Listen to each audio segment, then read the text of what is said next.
Bueno, ¿qué es la grabación analógica? Es una técnica utilizada por el registro de señales mediante la creación de un tipo de, mediante un tipo de marcas capaces de generar un patrón continuo que sigue las oscilaciones de la señal original. Estas señales pueden ser reproducidas mediante un dispositivo especial para reproducirlas analógicamente. Aquí se puede ver una cinta magnética, que son las de los cassettes o las videocaseteras, y este es un creador, por así decirlo, de discos de vinilo. Va haciendo la ranurita, bueno, el caminito para que siga la aguja. Bueno, los métodos de grabación analógica graban las señales originales como registros continuos en o sobre un soporte dado del efecto. La señal debe ser grabada con una textura física en el caso de un fonógrafo y de una fluctuación magnética en el campo magnético. Aquí se ve el fonógrafo, este es el rollo especial con el que se grababa, era de tipo sólido. Y aquí una vez más las cintas magnéticas, que ahorita va a pasar una imagen del procedimiento de cómo se grababa. Sistemas analógicos de grabación. Existen tres tipos. El primero, la grabación mecánica, método de registro sonoro caracterizado por utilizar sistemas exclusivamente mecánicos, de manera que el sonido recoge sobre el soporte de forma continua. Y en él las vibraciones sonoras son transformadas mediante un traductor electroacústico o electromagnético en variaciones eléctricas o magnéticas. Lo que les decía, este aparato, aquí se pone el disco, va entrando la señal y mediante el sonido los traductores se van formando el caminito del disco de vinilo. La grabación magnética, la información se graba sobre el soporte cuando esta pasa sobre un electroimán. Sobre el carrete va pasando la cinta y mediante el electroimán se van haciendo diversas variaciones. Aquí en esta imagen se puede ver la cinta magnética polarizada, los distintos rollos. La dirección, son dos direcciones, en una se graba y cuando gira al reverso se puede reproducir. Y la grabación de óptica son las vibraciones sonoras, son convertidas por un micrófono a través de un rayo de luz. Antes era rayo de luz corriente hasta que se inventó el láser. Y va girando y mediante el sonido se va transformando en un haz de luz que va variando de voltajes. Aquí se puede ver el disco, aquí el láser y cómo se refleja. No sé si lograron ver en aparatos muy viejitos que tenían como un lente. Ese era el que los podía leer mediante la grabación óptica. Y, bueno, las ventajas de grabación de audio analógico es que es extremadamente simple. Se pueden evitar fugas y controlar la presión. Evitar las fugas mediante conectando bien el equipo y controlando la presión mediante generando originando bien el voltaje. Y también una ventaja es el sonido enriquecido y aporta buenos armónicos. ¿Sí? Y una desventaja, bueno, los inconvenientes es que no admite la multigeneracional. Esto quiere decir que cada copia que se le va sacando a la cinta original se va degradando, se degrada con facilidad. Las cintas magnéticas, como si las sacaban, pues ya no servía o el disco se rayaba. Y resulta más complejo el montaje y las ediciones de la grabación. Se requería mucho equipo y muchos técnicos para poder realizar las grabaciones. Bueno, sigue el tema de fonocaptores. Yo les voy a hablar sobre fonocaptores, que es principalmente lo que existía en los tocadiscos. La aguja que se posicionaba sobre el disco y por esta pasaba la señal analógica a una señal digital. Aquí es prácticamente un transductor mecanoeléctrico que convierte vibraciones del surco del disco en una señal eléctrica, dependiendo bueno, del material del que está hecho o de la configuración con la que se esté trabajando, va a trabajar a diferentes frecuencias. Aquí lo principal del fonocaptor es la aguja con la que va a trabajar. Aquí como que se diferencia en dos partes, la cónica y la elíptica, y la microline, special line, contact y la shibata. La cónica y la elíptica son como que las más básicas y las más comerciales. Bueno, son las más baratas en producir y en vender. Son de fácil acceso y su centro de contacto va con el disco en la pista, va a ir no muy hacia adentro. Bueno, no sé si pueden ver aquí en estas imágenes. Está más pegadito hacia acá que acá. A diferencia de estas Microline, SLC y Shibata, estas ya, las agujas tienen más ejes, vienen como que más puntiagudas y pueden tocar mejor el disco. Por ejemplo, la punta Shibata y la SLS son para frecuencias más altas y se puede decir que ya son para ese mundo de audiofilia, para tener más calidad en el audio. Tipos de fonocaptores. Tenemos fonocaptores de cristal. De no encontré diagrama interno, pero hagan de cuenta de que estos dos son cristales y sustituyen a las bobinas o a los imanes. Estos son de características piezoeléctricas y se cargan eléctricamente. Cuando se cargan eléctricamente tienden a doblarse. Hagan de cuenta de que aquí están sin funcionar y al momento de que pasa la aguja por el disco y la convierte en una señal eléctrica, se doblan. Sí. El fonocaptor magnético, este es de los más usados hoy en día. Está basado en la inducción electromagnética y fueron los más utilizados en un principio. ¿Por qué? Porque por la calidad que tenía. Igualmente estos son los que les mencionaba anteriormente. Se hace la combinación de lo electromagnético de aquí adentro más la aguja. Aquí es lo que les decía, fonocaptor de bobina móvil. Aquí lo que va a cambiar principalmente es esta parte. Tenemos bobinas. En el de cristal es el mismo principio, nada más que en vez de bobinas son cristales. Y estos, la bobina va a empezar, cuando la aguja pase por el disco, estas bobinas van a empezar a cambiar de posición, haciendo que haya un campo eléctrico y, bueno, pase la señal, ¿no? Aquí, fonocaptor de imán móvil, en vez de bobinas vamos a tener un imán. Por sus características, era muy pesado. El peso del imán hacía que la aguja se inclinara mucho hacia el disco. Entonces, aunque tuviera muy bien una señal de salida muy buena, era muy pesado y a veces lastimaba los discos. Esto se solucionó en vez de cambiar, cuando se hizo el cambio de un imán a dos imanes. ¿Para qué? Para que el campo magnético fuera mayor o igual, pero pesaba menos.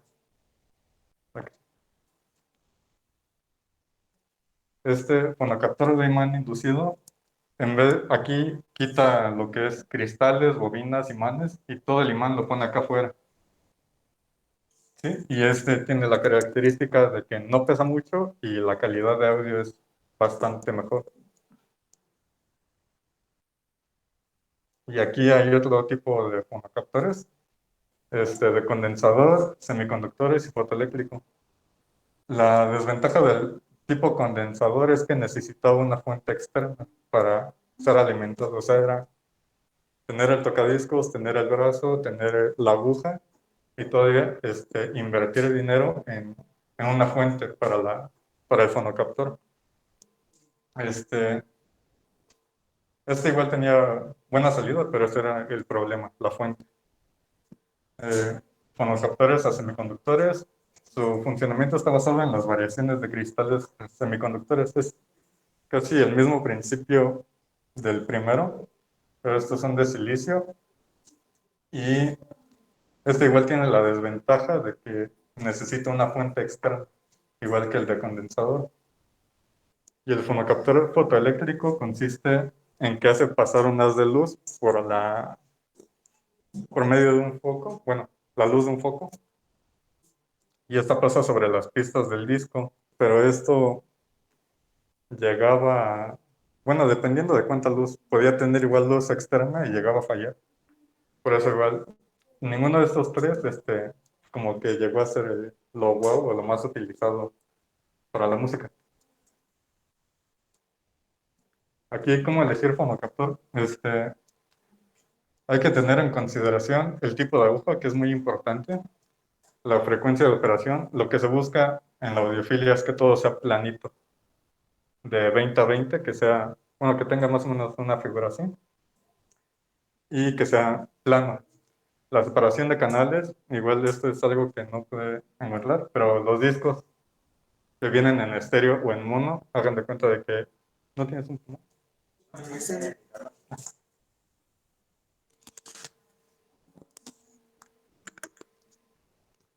Hagan de cuenta de que esta es una pista de, de un disco estéreo y esta es la pista de un disco mono. Lo que hace la aguja es pasar aquí en medio y y bueno, como es mono, pues va a abarcar todo lo que es este espacio. Pero la aguja en estéreo tiene que pasar de lado a lado para que llene la información. Bueno, para que capte la información del disco y la pase al sistema de, bueno, digital para la música. Igual se busca disminuir la distorsión. Esto igual, hay calidades, hay agujas que cuestan 4,000 pesos y hay tornamesas completas que cuestan 3,000 pesos. Entonces es lo que nos lleva al siguiente punto, la tensión de salida y el precio. Esto principalmente, pues hay que tener un sistema equilibrado, ¿no? No vamos a tener, por ejemplo, bocinas de 50,000 pesos y un estéreo de coche. Entonces, sí hay que tener equilibrado esto. Este, Esto del coche y la aguja lo comparo. ¿Por qué? Porque es lo mismo de que va de acuerdo a calidades y precios.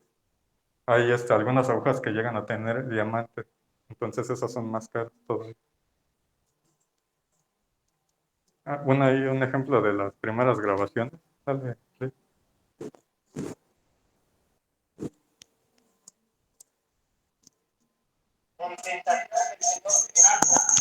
No. Bueno, si no, luego lo pongo.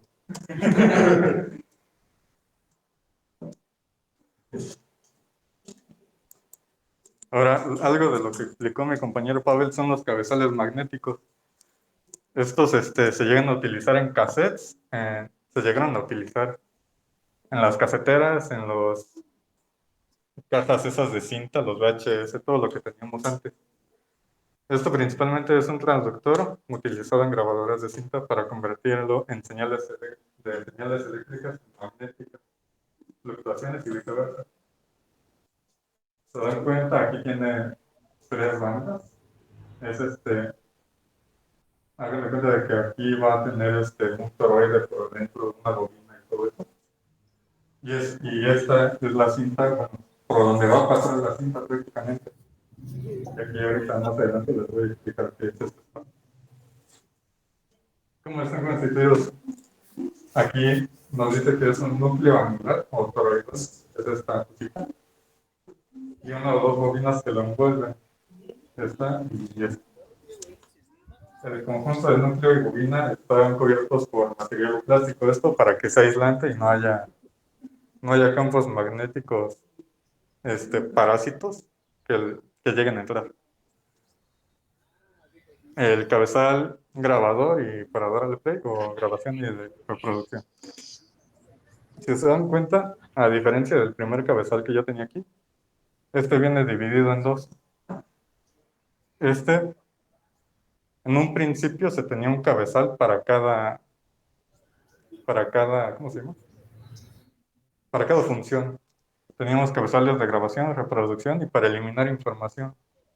Pero ¿qué fue lo que se hizo después? El de grabación y el de reproducción los juntaron y dejaron el de eliminar información aparte. Aquí no sé si alcanzan a ver, igualmente tiene 3 bandas, pero viene más delgado que este. ¿Sí se alcanza a ver?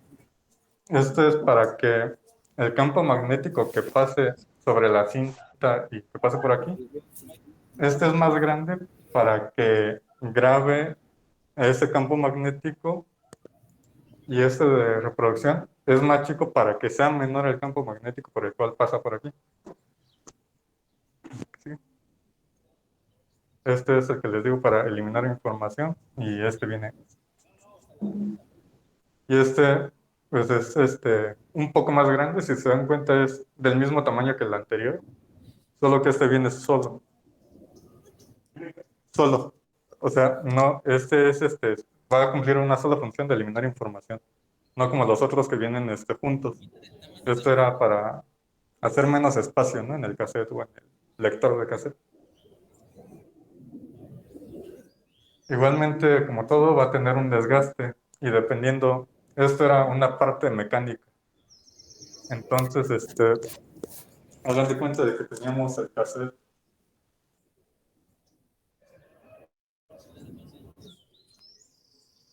así, por amiguitos y todo. Entonces, había una parte que lo empujaba hacia abajo y aquí venía el cassette. Entonces, por aquí hacíamos pasar nuestra cinta. Pero ¿qué necesitamos? Que el cabezal bajara hacia la cinta e hiciera un poco de presión para que pudiera leer bien. Entonces, aquí llegaba a haber un desajuste de posición y llegaba a haber un desajuste de inclinación, de altura. Azimut, este azimut es como que hacerlo como inclinado, pero de cierta manera. Aquí. O sea, sobre esto mismo va a ser inclinado así. Y de tangencialidad, esto pues es hay toda esta parte se iba a estar desgastando porque iba a estar picando. Entonces, en vez de tener algo así, íbamos a tener algo aquí.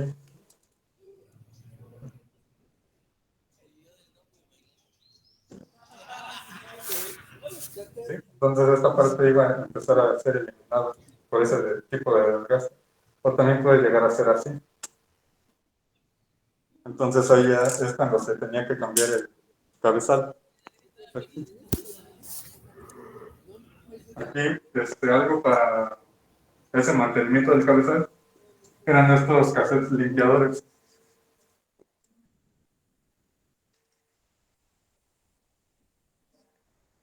Igual no sé si ustedes llegaron a ver por allá de los 2000 que había CDs limpiadores para los tocadiscos y todo eso. Estos igual variaban en tamaño dependiendo de la cinta que se tenía que limpiar o del, del cabezal que se tenía que limpiar. Por ejemplo, aquí este es un cassette, hace tirar estos engranes y aquí estas pompitas como si fueran para abrir. Y aquí esto va a estar tocando el cabezal. Aquí igualmente tiene estos otros dos pares, ¿para qué? Para que sea para el cabezal que elimine información, dependiendo de todos los sistemas que había. Unos lo tenían de este lado o de este lado, por eso se incluían dos en estos cassettes.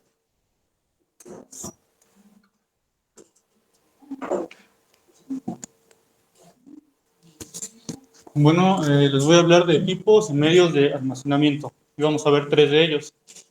Así. El primero de ellos es el disco de vinilo. Este es un medio de almacenamiento analógico de señales sonoras. Precisamente, su nombre vinilo viene del material del cual está hecho, que es el policloruro de vinilo. Antiguamente, antes de estos, había otros discos que eran hechos de goma de laca, pero presentaban diferentes contras. Una de las más notables era que el tamaño de las pistas de los discos de laca era más grueso, entonces se tenía la imposibilidad de grabar audio de más duración. Y con la llegada de esto se podía grabar hasta 22 minutos de duración. Ahora, este perrito que ven aquí forma parte de, bueno, de una pintura y tiene que ver con todo esto de los discos. Bueno, se los voy a contar a continuación. Pero antes de llegar ahí, primero tenemos que repasar la historia del vinilo como tal. En 1887, Emil Berliner inventó un sistema de grabación que podía ser usado varias veces. Este sistema era el gramófono, en donde sustituía los cilindros inventados por Edison y Bell por discos planos. Estos discos planos en un principio eran de vidrio. Luego se intentó con otros materiales como el zinc, hasta que se llegó finalmente a plásticos y el vinilo. En 1889, Berliner funda su propia compañía y empieza a producir estos aparatos, los gramófonos. En 1894 es donde empieza ya como tal a tener ventas, y una de las estrategias que Berliner utilizó en ese tiempo para poder vender su producto era invitar a artistas de la época a grabar su música en este nuevo formato. Uno de los primeros artistas que grabó con él fue Enrique Caruso, quien era un cantante tenor de la época. En 1901, junto con Edward R. Johnson, y juntos fundan una nueva compañía que es la Victor Talking Machine Company, la cual le hace mejoras a este aparato que es el gramófono y también a los vinilos. La siguiente. Después, en 1929, fallece Berliner y la Radio Corporation of America compra la Victor Talking Machine Company, que hasta ese entonces era la mayor productora de discos de vinilo y de gramófonos de todo el mundo. Además de que contaba con su propia discográfica, que hasta ese entonces también era la única compañía discográfica que existía. Ya en 1946 se consolida la fusión de estas dos compañías, y entonces la RCA adquiere todos los derechos que tienen que ver con la extinta Victor Talking Machine Company, entre ellos la marca discográfica His Master's Voice, que es la imagen del perrito que se llama Nipper. Ahora, ¿qué tiene que ver este perrito con todo esto? Bueno, Francis Baron, quien era el dueño de este perrito, un día lo pintó escuchando un fonógrafo de Bell y Edison. Entonces él pensó que tal vez a estos señores pues se les haría útil de alguna manera, y fue y se los ofreció. Fue una de las sucursales de la compañía de Edison y Bell, y les dijo, oigan, tengo esta pintura, tal vez le pueda servir, pero ¿qué les dijeron? Pues que los perros no escuchaban fonógrafo. Entonces, resignado, volvió a su hogar y tiempo después quiso sustituir ese megáfono por una bocina de latón. Para ello, fue a pedir la bocina a una de las industrias de Berliner, a una de las sucursales de la industria de Berliner, pero le dijeron que si él sustituía el invento de Edison y Bell por un gramófono de Industrias Berliner, entonces le comprarían esa pintura. Y bueno, dicho y hecho, ahí tenemos la pintura del perrito. ¿Es la siguiente? Ahora, ¿cómo es el funcionamiento del vinilo? Ya nos lo explicaron hace rato, pero aquí lo vamos a retomar. Ahora, la reproducción de disco de vinilo está regido por la conversión mecánica del movimiento por la que pasa la aguja al seguir un surco. Estos surcos pues, son el grabado que tiene el disco, ¿no? De lo que nosotros pues, estamos queriendo reproducir. La siguiente. Ahora, ¿cuáles son las partes de un tocadiscos? Se compone de lo siguiente. El plato es donde vamos a poner el disco, la alfombrilla que va a proteger el disco. Tenemos un contrapeso que lo que hace es nivelar el brazo, un patinaje o anti-skate, que lo que va a hacer es que la aguja no se vaya mucho para afuera o mucho para adentro. El mecanismo de ajuste de altura, que va a ajustar la altura general del brazo, el soporte del brazo y el brazo propiamente, una luz que nos va a indicar si está prendido o apagado, una carcasa, un ajuste de tono o pitch, que es este de aquí, que nos va a permitir acelerar o desacelerar la velocidad del disco, un conmutador de velocidad que es como si fuera un acelerador, aumenta todavía más o decrementa todavía más la velocidad del disco, y después tenemos el plito base y el eje, donde vamos a introducir el disco, ¿no? La siguiente, por favor. Bueno, aquí ya lo explicaron, pero vamos a verlo de esta manera. Eh, Nosotros sabemos cómo funciona un micrófono, ¿no? Que tenemos una membrana que va a reaccionar a la presión acústica que está incidiendo en ella. En este caso, pensemos que es lo mismo. La aguja es la membrana y las ondas acústicas incidentes pues son los surcos y van moviendo la aguja, ¿no? La siguiente. Y bueno, había muchos tipos de discos, de muchos materiales y muchas medidas, pero los tres más comunes era el de 12 pulgadas, que iba a 33 revoluciones por minuto y es el más grande que tenemos ahí, el llamado LP o Long Play. Después tenemos el de 10 pulgadas a 78 revoluciones por minuto, que es el de medio, el llamado EP o Extended Play. Y por último tenemos el de 7 pulgadas de 45 revoluciones por minuto, o también denominado single, en donde solamente podía caber una sola canción. La siguiente, por favor. Ahora tenemos los magnetófonos. Un magnetófono es un aparato empleado para grabar o para reproducir un sonido mediante la transformación de este sonido en impulsos electromagnéticos. Estos impulsos electromagnéticos van a imantar un alambre de acero o una cinta que está recubierta de un material de óxido de hierro. Esa es la que vamos a tratar. Y este óxido, bueno, esta cinta va a pasar a través de polos de un electroimán. La siguiente, por favor. Ah, bien, aquí tenemos las partes y el proceso de grabación. Vemos aquí las bobinas, las dos bobinas, la cinta magnética, los rodillos de cambio de dirección que nos van a ayudar a, bueno, a direccionar la cinta a través de un cabezal de borrado, que es este que está aquí. Y aquí tenemos todo lo que son los controles, encendido, apagado, avance, etcétera, ¿no? Ahora, pensemos en este proceso como lo siguiente. Imaginemos que todo este pizarrón es una cinta, ¿no? Esa cinta, pues tiene material ferromagnético por todas partes, ¿no? Así, llenamos todo el material, toda la cinta de material. El plumón sería nuestro cabezal magnético de escritura. Ahora, si este plumón no tuviera tinta, pues no podríamos escribir. En este caso, la tinta sería nuestra corriente alterna de alta frecuencia. Esa es nuestra tinta para escribir.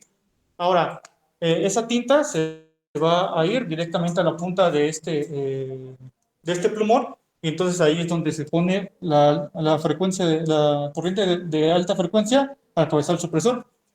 Ahora, pues ya tenemos estos dos elementos, pero recargamos así el cabezal sobre la cinta. Pero ¿qué pasa? Pues si yo no muevo el brazo, entonces yo no puedo escribir nada, ¿no?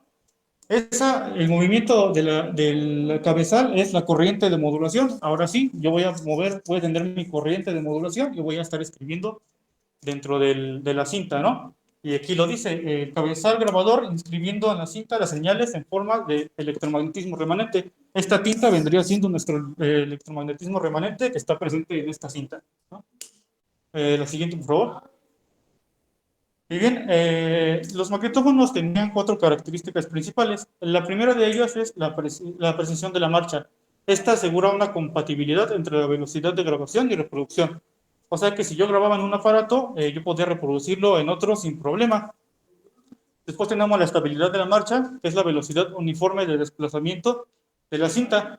Se tenía que tener esa velocidad uniforme debido a que si no se hacía de esa manera, se producía un efecto que se denominaba como lloro. Ese efecto es como el que hacen las guitarras cuando uno está haciendo un solo, le hace ese es el efecto de lloro. Después tenemos la minimización de la diafonía. Se produce una diafonía cuando se leen dos pistas al mismo tiempo, o sea que suena como si estuvieran dos audios encimados. Y por último, tenemos que asegurar la respuesta en frecuencia. Algunos magnetófonos no son capaces de grabar o reproducir todo el espectro de frecuencias audible, y esto es porque o no tenían mantenimiento o porque ya estaban a la final de su vida útil. La siguiente, por favor. Tenemos los tipos de magnetófonos. El primero de ellos es el de cinta abierta, que como podemos ver, la cinta estaba a la intemperie. Además de que eran grandes, eran pesados y también eran caros. Después tenemos los de cassette. Los de cassette son los llamados decks o pletinas. En este utilizábamos precisamente lo que se conoce como cassette y lo introducíamos en él y podíamos escuchar la grabación ahí escrita. Y ahora tenemos el cassette. ¿Alguno de ustedes ha visto la película de Guardianes de la Galaxia? ¿Sí? ¿En donde que Star-Lord siempre tiene su Walkman ahí escuchándolo? Pues bien, ese Walkman ese fue el primer reproductor portátil de cassettes que se inventó, bueno, que se comercializó. Salió a la venta en Japón el 1 de julio de 1979. La siguiente, por favor. Ahora, el cassette en un principio fue concebido para reemplazar al magnetófono, cuyo principal problema era precisamente que se hacía difícil su transporte porque era pesado y era grande, además de que para la época eran caros y nadie se iba a arriesgar a sacar un equipo tan caro y poder estropearlo. La siguiente, por favor. Ahora, brevemente, la historia del cassette. En 1963, Lou Ottens, junto con su equipo de ingenieros que trabajaban para la empresa Philips, crean el cassette. En 1964 se empieza su producción en una fábrica de Hannover, Alemania. En 1965 llega a Europa y se empieza a comercializar en varias ciudades y países de Europa. En el 69 llega a Estados Unidos y la discográfica de Mercury Record, cuya dueña era la empresa Philips, encarga una primera tirada de 49 títulos de formato de este cassette. La siguiente, por favor. En 1971 se crea un nuevo modelo de parte de Advent Corporation, el modelo 201, que implementaba nuevas tecnologías como la reducción de ruido del Dolby B y un nuevo material para las cintas, el dióxido de cromo. En 1980 gana popularidad debido a la invención del Sony Walkman y a que ahora se podía tener una mayor calidad, porque antes de esta fecha o de ese tiempo, la cinta solamente podía servir para grabar voces y tiempo después, con mejoras tecnológicas, ya se podía grabar música. ¿La siguiente? Ahora, las partes que constituyen un cassette son el carrete con muescas de ajuste, que es este donde introducía uno el bolígrafo y empezaba a girar el carrete, ¿no? Tenemos la cinta, que es el corazón de, bueno, de este aparato y que es donde está grabada toda la información. Una caja plástica que protege nuestro cassette, una protección contra grabaciones accidentales.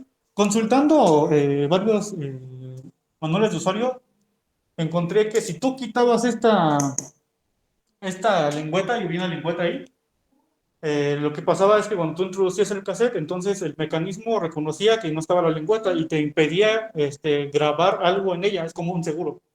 Era como un seguro. Y también se aconsejaba dentro del mismo manual que si tú querías grabar algo, simplemente ponías una cinta ahí y ya, quedaba, ¿no?, como nuevo.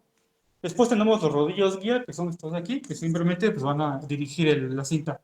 El ajuste para el cabezal de borrado, que como ya lo mencionó mi compañero, había cabezales de borrado y de escritura, y aquí iban los de borrado. Después tenemos una almohadilla de presión, que lo que va a hacer es presionar la cinta contra el cabezal de escritura o de lectura. Y por último tenemos el agujero del cabrestante. El cabrestante pues es lo que permite a todo este mecanismo girar cuando está dentro del reproductor. La siguiente, por favor. Ahora hablamos de la cinta. Cuando nosotros vemos una cinta de cassette, pues pareciera que solamente es un pedazo de plástico, ¿no? Pero realmente están divididos en pistas. Primeramente, como los había dicho, que originalmente ofrecían un registro monofónico de 60 minutos. Es por eso que solamente se podían hacer para grabar dictados, con una gama de los 60 a los 8000 Hz, con una relación de señal-ruido de 40 decibelios. Y posteriormente se mejoró añadiéndole más pistas para estereofonía, en donde teníamos un canal izquierdo y un canal derecho para el lado A y otro para el lado B. Aquí teníamos una gama de frecuencias de los 50 a los 12000 y una relación de señal-ruido de 45 decibelios. La siguiente, por favor. Después tenemos una clasificación de estos cassettes por el tipo de material magnético del cual está hecha la cinta. El primero de ellos es la cinta de tipo 1, que son las más básicas y que son las que están basadas en óxido férrico. La de tipo 2 es una que desarrolló la empresa 3M, que combinó el material de cobalto con una técnica que se llamaba doble coating, que es lo que hace el doble coating, es que eleva el nivel de volumen de la cinta. Después tenemos que la BASF introdujo el dióxido de cromo como un material nuevo para estas cintas. Tenemos la cinta de tipo 3, que es una cinta de doble capa que utiliza a la vez óxido férrico y dióxido de cromo. Este material nuevo se fue conocido como el ferricromo. Y luego tenemos la cinta de tipo 4. Estas nada más tenían, pues, como además de todo esto anterior, tenían una caja de metal que los protegía del calor, del frío, de la intemperie, y que además ofrecía una protección extra contra el magnetismo, ya que como el proceso de escritura era magnético, entonces si nosotros le acercábamos un imán a estas cintas, corríamos el riesgo de borrar o de dañar la información que estaba contenida en ellas. Esta caja de metal ofrecía una protección a eso. La siguiente. Bueno, por último, podemos identificar el tipo de cinta que tiene cada cassette mediante ver las muestras que tienen aquí. Por ejemplo, esta de aquí es una de tipo 1, tipo 2, tipo 3 y tipo 4, ¿no? Estas cumplían dos características, nuevas funcionalidades importantes. La primera de ellas es la que ya expliqué, que impedía el grabado de la cinta, pero la otra de ellas es que, por ejemplo, estas que tenían unas muestras extra, cuando tú metías uno de estos en un equipo, que obviamente si tú comprabas uno de estos es porque tenías un equipo de gama alta, pues lo que hacía era que reconocía por medio de esas muestras que se trataba de un cassette de gama alta y aplicaba un proceso de ecualización. Bueno, yo les voy a hablar de los sistemas de grabación. Bueno, vamos a hablar primero del carrete multipistas. En este carrete, bueno, antes en los años 60, cuando se grababan algún música, el problema era de que si el músico o el vocalista se equivocaba por algo, tenían que volver a regrabar otra vez la cinta. Y en ocasiones todos estaban amontonados en un cuarto como es. Y era demasiado costoso también para ellos bueno, volver a grabar. Después empezó muchos, bueno, en algunos estudios para evitar eso empezaron a crear máquinas. Y en este caso fueron las carretes multipistas. ¿Le puedes cambiar, por favor? Bueno, miren, aquí podrían ver cómo eran las máquinas, que eran igual como los que estaban explicando mis compañeros. En este caso, la ventaja era de que si el vocalista o el músico se equivocaba, no pasaba nada, seguían grabando. Y ya cuando terminaban de grabar, no sé si se equivocaron en un instrumento, volvían a grabar esa parte y lo colocaban encima. En este caso se necesitaban conocimientos técnicos, en este caso solo lo hacía el ingeniero de sonido. La otra ventaja era de que podían escuchar lo grabado y era más fácil para ellos experimentar. No sé si han visto la Bohemian Rhapsody, cómo Freddie Mercury experimentaba, porque era la ventaja de estas cintas, de que pueden agregar más cosas y también se requería el conocimiento. Pues. Bueno, como les había dicho, el músico puede escuchar y la grabación. También el problema era de que en ocasiones estos equipos eran un poco caros y no todas los productores las tenían y tenían grababan como siempre en una sola toma. Muchas eran muy pocas las personas que podían obtener esto.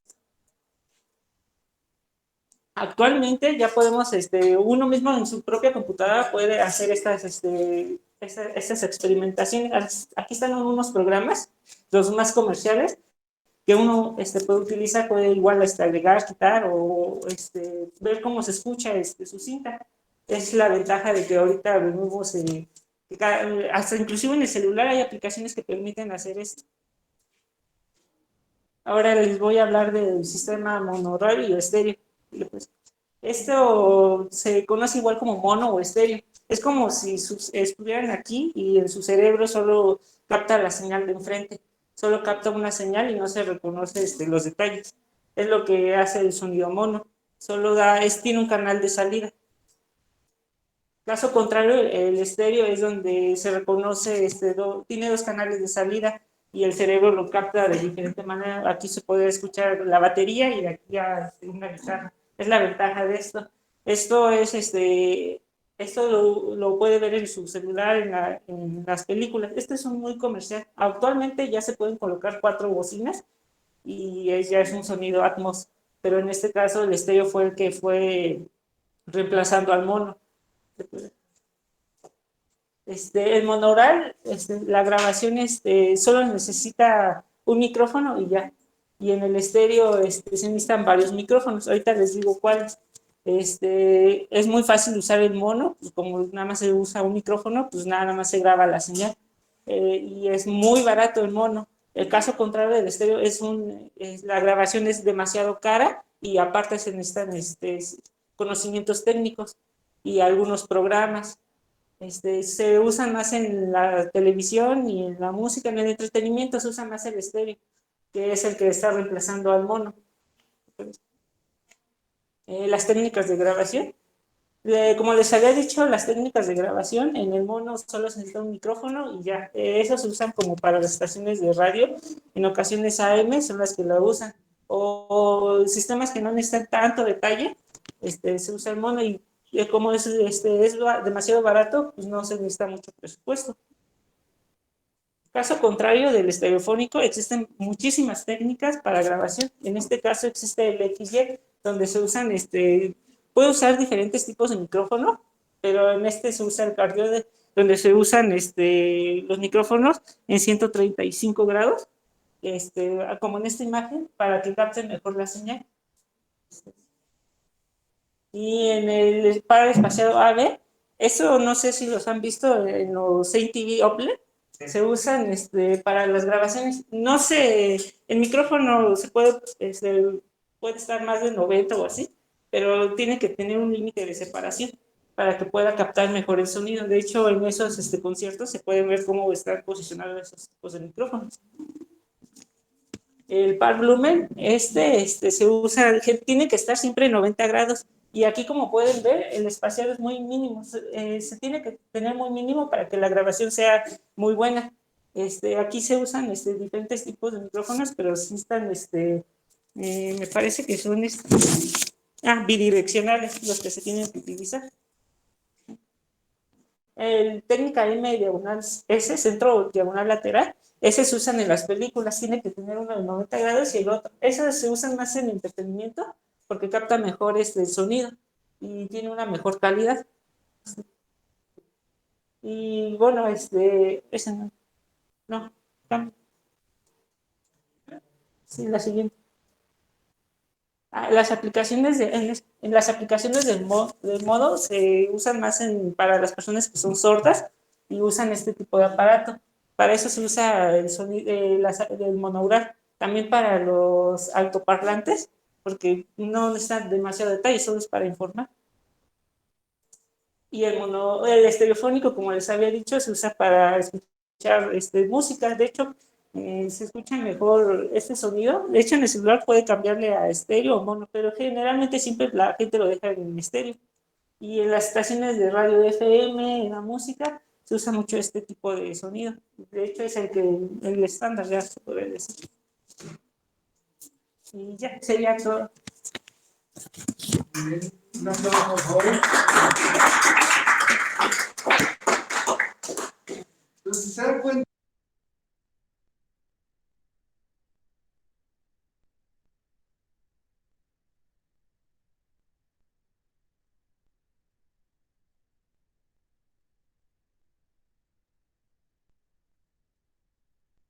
Una sola bocina, ahí estaba interesante porque el gramófono tenía un solo elemento que reproducía el audio. Posteriormente, la cuestión estereofónica, pues el sistema izquierdo-derecho. Cuando llega el sistema multipista fue para poder permitir el tener una sinfín de cantidad de instrumentos, pero que al fin y al cabo tenías que bajar a 2 canales. ¿Sí? De ahí eso fue algo, fue un gran boom. Y cuando llega el digital, que vamos a verlo posteriormente, vamos a ver que sigue ese proceso multipista, pero al fin y al cabo seguimos grabando o reproduciendo estereofónicamente o sistemas ya envolventes, ¿sí? Y eso es lo padre que viene hoy en día con la parte digital, ¿sí? O sea, se optimizan sistemas, se optimiza el proceso, se tienen rangos dinámicos muchísimo mayores, pero la calidad sonora se mejora. Perfecto, pues antes de concluir, tenemos unos minutitos. Préstame tu cable. Ahora te doy un ratito.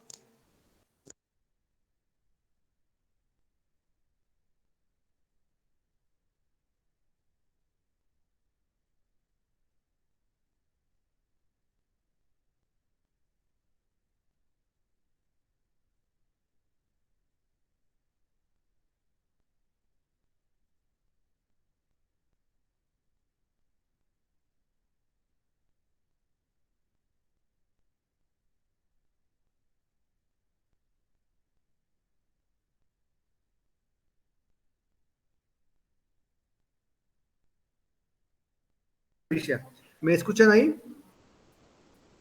Déjenme dejar vamos a dejar de compartir.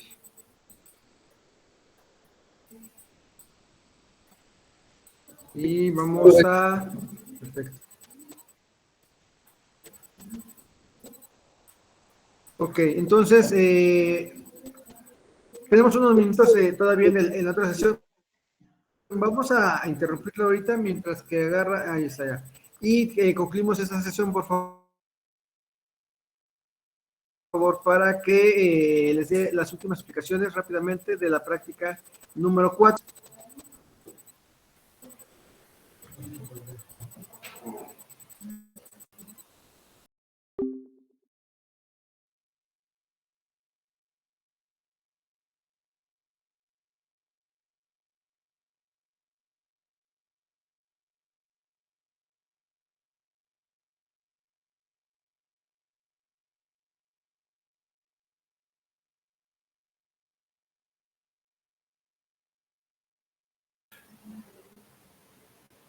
Ventana.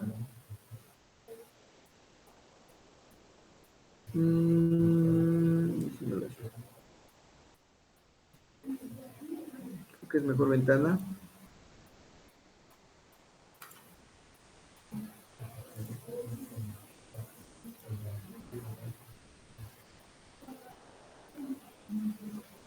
Ok. ¿Visualizan esa pantalla de Audacity? Compañeros que están creo que Sí, ¿se pueden sí, enterar? profesor. ¿Sí lo ven? Sí, profe. Sí, sí, se ve.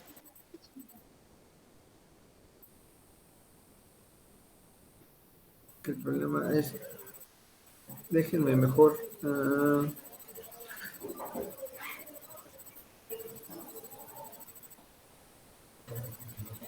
Audacity, ahí está.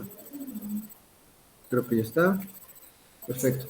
Bueno, la idea de este programa, este es el caso 2. El caso 2, la idea es poder generar con una señal conocida, en este caso puede ser una onda senoidal. La idea es poder generar esa señal aquí en tono. Creo que, a ver, dale un poquito. Creo que se ve ahí medio. En la parte. Dale. Menos. Un poquito más. Ahí está, ¿no? Ahí se ve por generar en el icono de arriba, bueno, perdón, en el menú dice generar y le damos generar tono y tenemos posibilidad de generar senoidal, cuadrada, diente de sierra, ¿sí? La duración y pues le da, ¿no? Ahorita ya los tengo, ahorita voy a explicarles, pero la idea es que generamos una onda senoidal conocida, ¿sí? Y ahorita puse una señal de 1000 Hz, pero a diferentes condiciones. La idea es jugar un poquito con el concepto de frecuencia de muestreo, ¿sí? Vamos a trabajar desde frecuencias de muestreo muy bajas hasta muy altas. La idea de este ejercicio, el 2, es poder generar, yo la sugerencia es que generen, por lo menos para que tengamos el concepto, una señal senoidal de 1000 Hz de 1 minuto, ¿sí? ¿Para qué?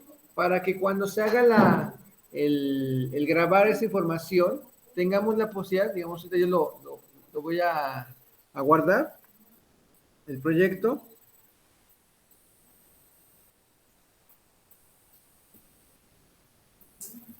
Y, bueno, ahorita voy a ponerle tonos, frecuencias de muestreo diferentes para que tengamos la referencia. Pero la idea es que, como pueden observar aquí abajo, si alcanza a ver, tiene este track de audio, que es una grabación multipista, canal por canal. Cada uno es un archivo monaural. Aquí podemos ver monaural a 8000 Hz, ¿sí? Monaural a 44.1 kilohertz o 44.100 muestras por segundo, y el otro de 192.000. Entonces, a 16 bits. La idea de esta es que, si se dan cuenta, aquí yo estoy denotando una onda senoidal, más o menos, en la cual observamos que la calidad primera pues es bastante baja, ¿no? Nos queda muy, muy claro. Y que cada vez que voy aumentando, pues vamos teniendo mayor y mayor cantidad de muestras, ¿sí? Y cuando llegamos a algo bastante alto, podemos denotar que es casi igual que la onda senoidal.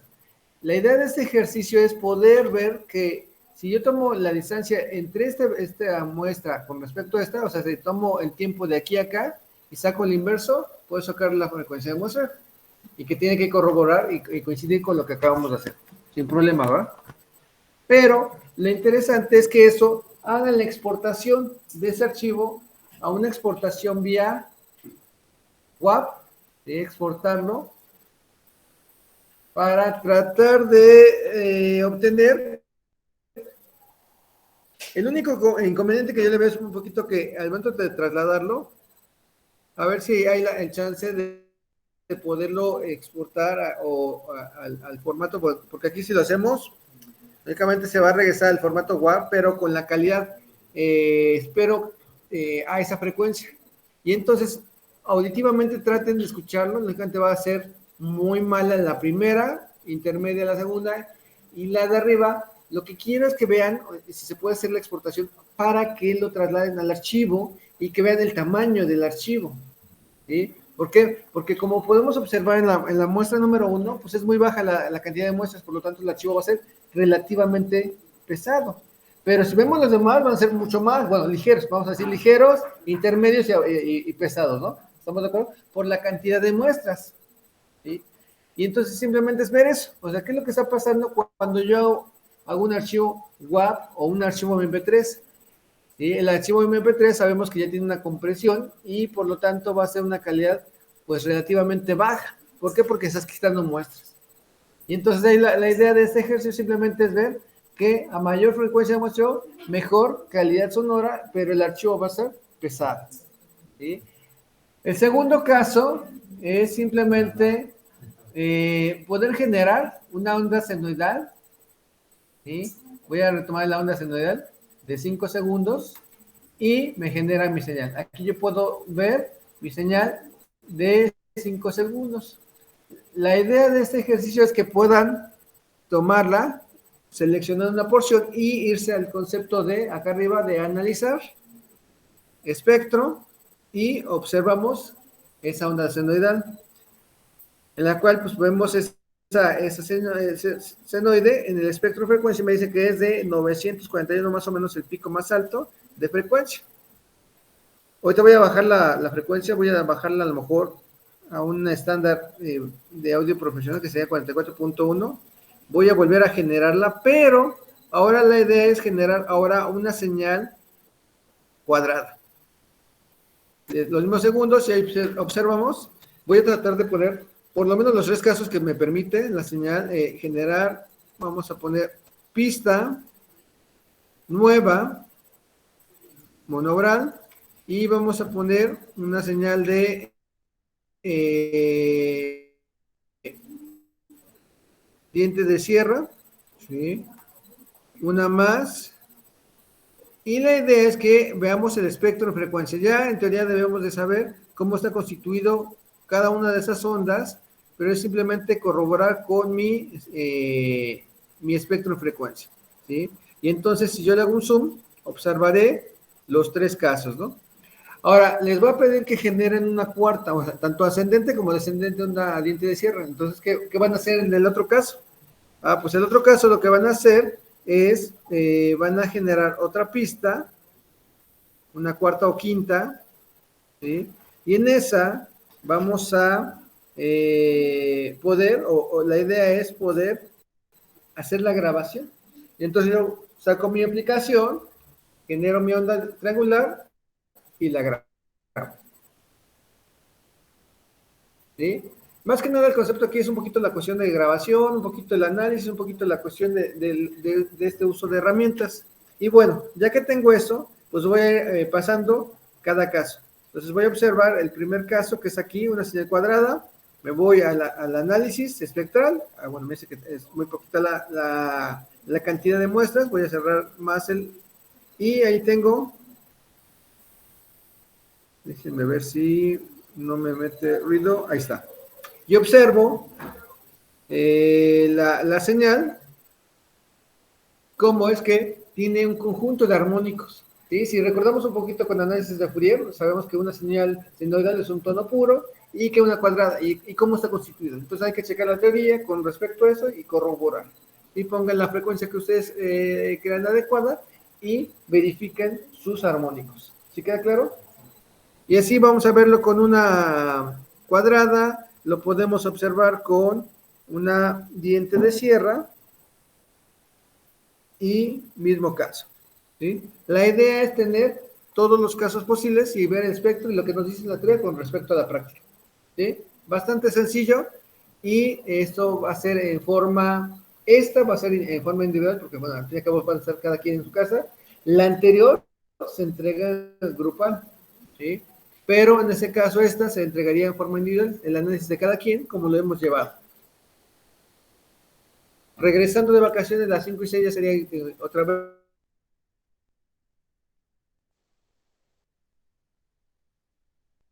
Eso es en relación a la práctica que van a hacer con práctica 3 y 4, que serían las que se van a entregar para este segundo parcial. Okay, ¿Profe, una duda? Bueno. Ahora sí, si quieres, apágala para que se enfríe. Profe, tengo una duda. Ok.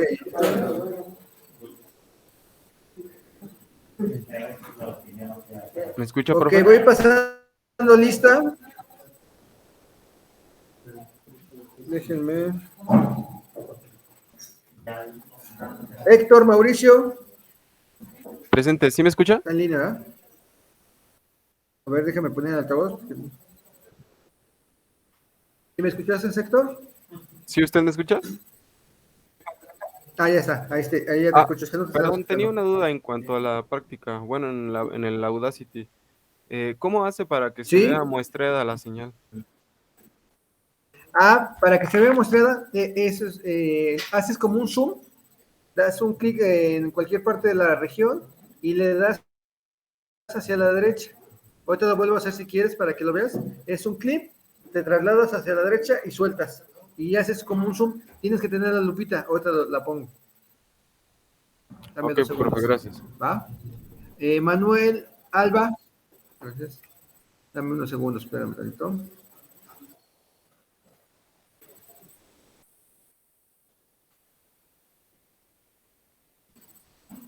Perfecto. De ahí el compañero Araiza, me parece que sí lo vi, no sé si sea ahorita. ¿Me pueden corroborar si es todo Alba? Me parece que sí, ¿verdad? En línea. Araiza, Ricardo. De Gorreta, Ricardo. Creo que sí, profe. Bueno, yo A sí lo ver, vi lo que en está. Ok, gracias. Porque ya no vi en esta segunda sesión. David Barroso. Gracias. César Armando Batres. Ricardo Isaac Bravo.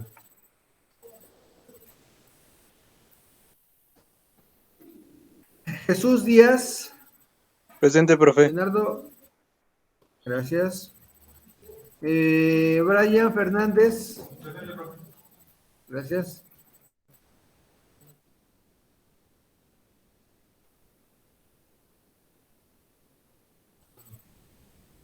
Enrique Gallardo. Presente, profe. Gallardo. Jan.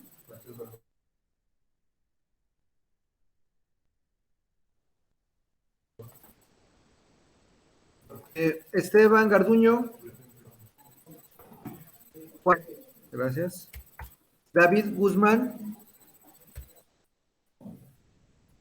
David Hernández Fragoso. Presente, profe. Fragoso. Ahí está. Gracias. Jonathan Hernández López. Presente, profe.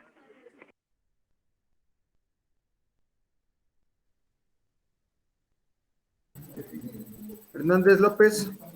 Presente, aquí estoy.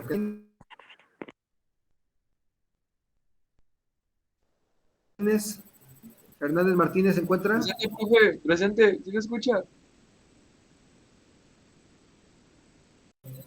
Creo que no.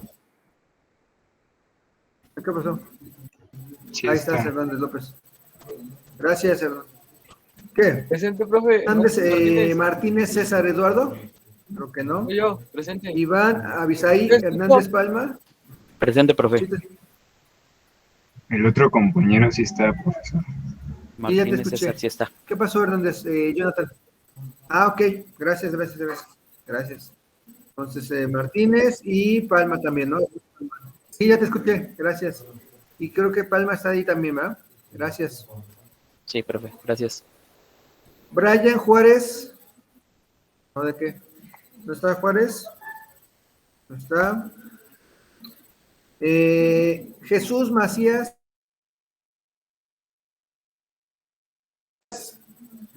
Gracias. Acá lo vi, creo que estaba. Sí, estás en línea. Mauricio Eduardo Ortega. Presente. Presente, profesor. Ahí está también el link. Gracias. Adrián Ortigosa. Gracias. Presente.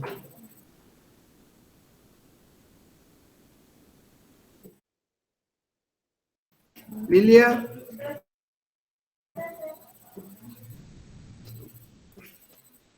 José Luis Rodríguez. Achis. Ok. Fátima. Gracias. Kevin. Presente, profesor. Ahí está Kevin. Gracias. Ángel Alberto Vargas. Ángel Alberto Vargas.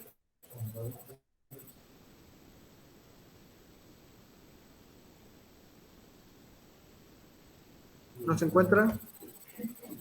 Sebastián Vega Jiménez. Zárate. Rodríguez. Víctor Daniel Cepeda. Perfecto, muchas gracias. Y nada más. Entonces, nos vemos regresando de vacaciones. Por favor, trabajen con lo de la práctica. ¿Quién? Ah, Ricardo. Ah, ok, sí, lo contesté. Entonces, la práctica 3 es grupal. Recuerdo que es grupal. Ahí no hay problema de hacerlo grupal. Con un solo momento que salga es suficiente. Pero la práctica 4 sí hay que hacerla de forma individual y se integra la práctica y se entrega regresando de vacaciones. ¿Va? Ya están las actividades. La 3 tiene que ser esta semana, el viernes. Y la 4 regresando. ¿Qué más? Tareas ya están activas, apuntes y la tarea de micrófonos. Y nos veríamos regresando de vacaciones. ¿Va? Muchas gracias, muchachos. Adiós, nos vemos, muchachos, en línea. Hasta luego, profe. Gracias. Profe. Nos vemos, profesor. Nos vemos, cuídense. Profe, una última duda, ¿todavía se puede? Sí, de la parte de grabación solamente basta con un tipo de onda. En la práctica 3, sí. En la 4, ¿no? Práctica 3 es de... A ver, no te escuché otra vez. Es la 4, ¿no? La de